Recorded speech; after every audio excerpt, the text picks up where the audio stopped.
आप सभी का स्वागत है लालबाग गर्ल्स इंटर कॉलेज के यूट्यूब चैनल पे। और बच्चों, जैसा कि हम पिछले लेक्चर में पढ़ रहे थे नस्तीकरण के बारे में, हमने काफी चीजें पढ़ी। उसमें हमने लेटिव प्रणाली के बारे में पढ़ा था कि नस्तीकरण की दो प्रणालियां होती हैं, खड़ी प्रणाली और लेटिव प्रणाली। जिसमें हमने लेटिव प्रणाली में पढ़ लिया था कौन कौन सी विधियां होती हैं और फाइल कैसे रखी जाती है। उसी में आज हम आगे पढ़ेंगे खड़ी फाइल, यानी खड़ी फाइल में पत्रों को कैसे रखा जाता है और कौन कौन सी विधियां अपनाई जाती है। ठीक है, तो चलिए देखते हैं खड़ी प्रणाली के बारे में। आइए देखिए, खड़ी हुई नस्तीकरण प्रणाली। खड़ी हुई नस्तीकरण प्रणाली हम लेटिव प्रणाली के बारे में पढ़ चुके थे और जो विधियां हैं उनके बारे में पढ़ चुके थे। आज हम पढ़ेंगे खड़ी हुई नस्तीकरण, यानी इसमें पत्रों को खड़ी अवस्था में रखा जाता है, ना कि लिटा के। यह प्रणाली वर्तमान युग की एक श्रेष्ठ प्रणाली है, इसलिए बड़े बड़े कार्यालयों में इस प्रणाली का प्रयोग किया जाता है। इसे शीर्षस्थ फाइलिंग प्रणाली भी कहते हैं। इस प्रणाली में पत्रों को खड़ी अवस्था में रखते हैं, इसलिए इसे खड़ी हुई नस्तीकरण प्रणाली कहते हैं। जैसे लेटी हुई, ये लेटी अवस्था है। अब इसको किताब को अगर हम खड़ा कर देंगे तो खड़ी प्रणाली हो जाती है। इस प्रणाली में गहरी दराजों वाली अलमारी का प्रयोग करते हैं। आवश्यक सामग्री इसमें क्या क्या चीजें लगती हैं? अलमारी, फोल्डर, संकेत कार्ड, अनुपस्थिति कार्ड और स्थानांतरण पेटियां, ये सब चीजें इसमें लगती हैं। अलमारी का यूज क्या होता है देखते हैं। अलमारी लोहे या लकड़ी की बनी होती है। इसमें गहरी और समान आकार के दराज होती हैं। बाजार में प्राय 4 से 24 दराजों वाली अलमारी मिलती है। व्यापारी अपनी आवश्यकता अनुसार दराजों वाली अलमारी का प्रयोग करता है।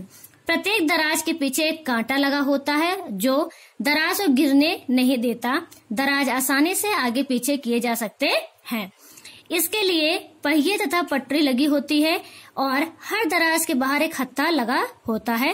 प्रत्येक दराज में आगे की और हत्थे के ऊपर धातु का फ्रेम लगा होता है, जिससे संकेत कार्ड लगाया जाता है। जैसे आप ये देख रहे हैं, और इसका बहुत अच्छा एग्जाम्पल अगर आप देखेंगे, आपके मॉडरेट किचन होते हैं, उसमें क्या करते हैं, उसको हम निकालते हैं, उसमें सामान रख के अंदर कर देते हैं। ये देख रहे हैं आप, इस हैंडल की सहायता से क्या करते हैं, उसको हम खींचते हैं और इसको फिर अंदर कर देते हैं। पत्र को रखकर यहाँ पर लगा दिया जाता है कि इसमें कौन से पत्र रखे हुए हैं। आगे देखते हैं फोल्डर क्या यूज होता है यहाँ पर। दराज के पत्रों में को रखने के लिए प्रत्येक व्यापारी के लिए उसके नाम का अलग अलग फोल्डर प्रयोग करते हैं। यह मोटे और मनीले कागज का बना होता है। इसके पीछे का भाग सामने वाले भाग से कुछ ऊंचा होता है।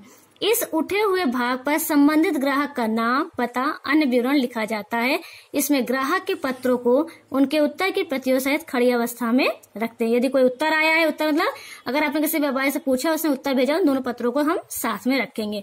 ये फोल्डर दराज में खड़ी अवस्था में रखे जाते हैं और फोल्डर में पत्रों को खुली अवस्था में रखते हैं। फोल्डर में पत्रों को रखने व निकालने की सुविधा रहती है। आप ये देख रहे हैं, एक फोल्डर है और ये इस तरह से सब पत्रों को रखा जाता है। ऊपर A, B मतलब लिखा रहता है कि A वाला पत्र है, B वाला पत्र है, C, D ऐसे अल्फाबेट में लिखा रहता है। जैसे लिखा है ना, अजय शर्मा, कृष्णापुरी, मुजफ्फरनगर, उत्तर प्रदेश। ठीक है, तो यानी ये आ से है, इसलिए पहले रखा जाएगा। संकेत कार्ड का प्रयोग इसलिए करता है अगर हमने कोई पत्र निकाल लिया है तब उसको, या उसमें कोई पत्र रखा है उसके लिए प्रयोग करते हैं। ये कार्ड मोटे मनीले कागज के बने होते हैं। इन कार्डों के ऊपरी भाग का एक किनारा उठा हुआ होता है, जिस पर वर्णनात्मक अक्षर भौगोलिक या संस्था के अनुसार किसी उचित आधार पर क्रम से चिन्ह लिखे जाते हैं। दराज में किसी फोल्डर को सरलता से ढूंढने के लिए इसका प्रयोग किया जाता है। जो आपने ये देखा है, ये क्या है आपका संकेत कार्ड है। यदि मान लीजिए आपने कोई पत्र निकाल लिया है तो उसकी जगह पे इसको लगा देंगे। ठीक है, जिससे ये पता चल जाएगा आपने इस पत्र को निकाला है।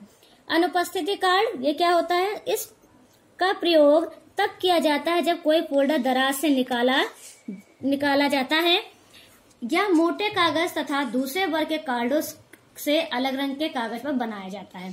फोल्डर से निकालने पर कुछ समय के लिए उसके स्थान पर यह अनुपस्थिति कार्ड रख दिया जाता है और इस कार्ड पर फोल्डर संख्या, दिनांक व निकालने वाले का नाम लिख दिया जाता है। जब फोल्डर अपने स्थान पर रख दिया जाता है तो उस कार्ड को हटा दिया जाता है और उसका नमूना ये है। देखिए, अब मान लीजिए आपने कोई पत्र निकाला है तो निकालने के बाद अगला व्यक्ति उस पत्र को ना ढूंढे, इसलिए क्या करते हैं, उसमें अनुपस्थिति कार्ड लगा देते हैं। ऐसे लिखा हुआ है फोल्डर संख्या 51, कब पत्र निकाला गया है, 8 तारीख को, किसका पत्र निकाला गया है, मनोज केसरी का, फोल्डर नंबर ये हिंदी में है और ये इंग्लिश में। 5वां क्या है, स्थानांतरण पेटियां। जब फोल्डर भर जाते हैं तो पुराने पत्रों को उनसे निकाल कर फोल्डर खाली कर देते हैं और सभी पत्रों को विशेष प्रकार के संदूक में क्रमानुसार बांध कर रख देते हैं और संदूकों के ऊपर एक चिट लगा देते हैं जिस पर रखे गए पत्रों का हवाला लिख देते हैं। आगे देखते हैं फोल्डर्स को दराजों में रखने की विधि। अब ये फोल्डर्स जो आपके थे इनको दराज में कैसे रखेंगे, तो इनको भी हम कोई क्रम डिसाइड कर लेते हैं कि हम शहर के आधार पर रखेंगे, अल्फाबेटिकली यानी नाम के आधार रखेंगे या डेट के आधार पर रखेंगे। जो भी आपका व्यापार कहता है उसके आधार पर उन पत्रों को रखा जाता है। तो देखिए पहला क्या है, वर्णात्मक के आधार पर, दूसरा आपका है संख्यात्मक के आधार पर, और तीसरा है आपका भौगोलिक आधार पर, और आखिरी है आपका विषय के आधार पर। यानी व्यापार जिससे संबंधित होगा उससे संबंधित पत्रों को रखा जाएगा। देखिए वर्णमाला के आधार पर कैसे रखते हैं, इस विधि में फोल्डरों को वर्णमाला के आधार पर विभाजित करते हैं। प्रत्येक संकेत कार्ड पर हिंदी या अंग्रेजी वर्णमाला का शब्द अंकित करते हैं और प्रत्येक कार्ड के पीछे उन सभी ग्राहकों के कार्ड पर हिंदी या अंग्रेजी की वर्णमाला को अंकित कर देते हैं। प्रत्येक संकेत कार्ड के पीछे उन ग्राहकों के फोल्डर रखे जाते हैं जिनका नाम उस अक्षर से होता है। मान लीजिए मेरा नाम ए से है तो मेरा फोल्डर पहले रखा जाएगा ए, फिर किसी व्यक्ति का मान लीजिए बी से नाम है बहादुर, उसका बी से, किसी का नाम है चंद्र प्रकाश सी से, तो सी वाले का रखा जाएगा। इसी प्रकार जो हिंदी में होता है, मान लीजिए मेरा नाम है अर्चना तो आ से रखा जाएगा, किसी का बड़ा आ से है आभा तो बड़ा आ रखा जाएगा, फिर किसी का मान लीजिए उससे अगला अल्फाबेट है उसके आधार पर रखा जाएगा। ये आपका होता है वर्णमाला के आधार पर। वो हिंदी हो सकता है या अंग्रेजी होता है। आप देख सकते हैं यहाँ पे ना कि ए वाला पत्र, फिर बी, फिर सी, इस तरह से पत्र ऐसे इसमें लगा दिए जाते हैं। संख्या के आधार पर पत्र, इस विधि में प्रत्येक ग्राहक के लिए अलग अलग संख्या निर्धारित कर दी जाती है। उसके लिए अलग से सूची तैयार की जाती है जिसे कार्ड सूची कहते हैं। कार्ड सूची के अनुसार फोल्डर पर संख्या लिख दी जाती है। संकेत कार्ड 10, 20, 30 आदि संख्या लिखी जा सकती है।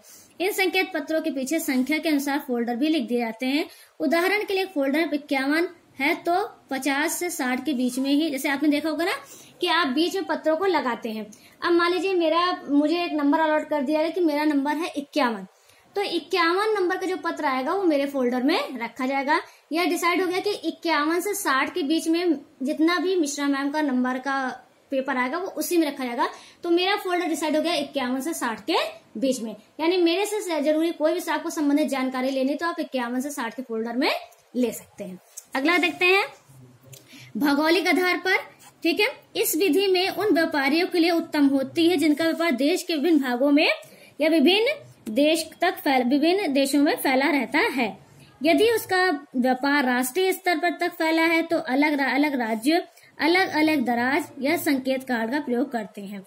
जिन व्यापारियों का व्यापार विदेशों तक फैला होते हुए अलग अलग देश के लिए अलग अलग दराज का प्रयोग करते हैं। मान लीजिए कोई व्यक्ति है पूरे भारत में व्यापार करता है तो क्या करेगा, वो हर राज्य के, मतलब लखनऊ का अलग है, दिल्ली का अलग है, उसके मद्रास का अलग, हर जगह का अलग अलग पर्टिकुलर्स को बना लेता है। अब उसके बाद वो लखनऊ में भी कहाँ कहाँ व्यापार करता है, उत्तर प्रदेश में भी कहाँ कहाँ व्यापार करता है, उनके अलग अलग वो लिस्ट को बना लेगा। अब आता है आपका विषय के आधार पर। इस विधि का प्रयोग वे व्यापारी करते हैं जो अनेक वस्तुओं का व्यापार करते हैं। सभी फोल्डर्स के विषय के आधार पर विभाजित करते हैं। इस विधि में संकेत कार्डों का विषय लिखा जाता है और प्रत्येक संकेत कार्ड के पीछे उस विषय से संबंधित सभी ग्राहकों के फोल्डर उनके क्रम के आधार पर वर्णमाला के आधार पर रख दिए जाते हैं। इस फोल्डर पर ग्राहक का नाम लिखा जाता है। इस विधि में दराज में संकेत कार्ड विषयों के आधार पर, जैसे क्या होता है, ये क्या होता है बेटा, जैसे आप आयात भी करते हैं, निर्यात भी करते हैं, किसी से पैसा लेना है, देना है, जितने भी व्यापार संबंधित कार्य किए जाते हैं उन सब का इसमें क्या है, विषयवार। यानी किसी से अगर उधार पैसा लेना, उधार पैसा कॉलम अलग, किसी को पैसा देना है, लेनदार का अलग, देनदार का अलग, क्रय का अलग, विक्रय का अलग, आयात का अलग, निर्यात का अलग, सारे भागों का अलग अलग इसमें रखा जाता है। ये आपकी हो गई खड़ी हुई फाइल। खड़ी हुई फाइल में आप पत्रों को कैसे रखते हैं, अब अगले लेक्चर में हम पढ़ेंगे खड़ी फाइल के गुण और दोष और इनमें अंतर। तब तक के लिए धन्यवाद।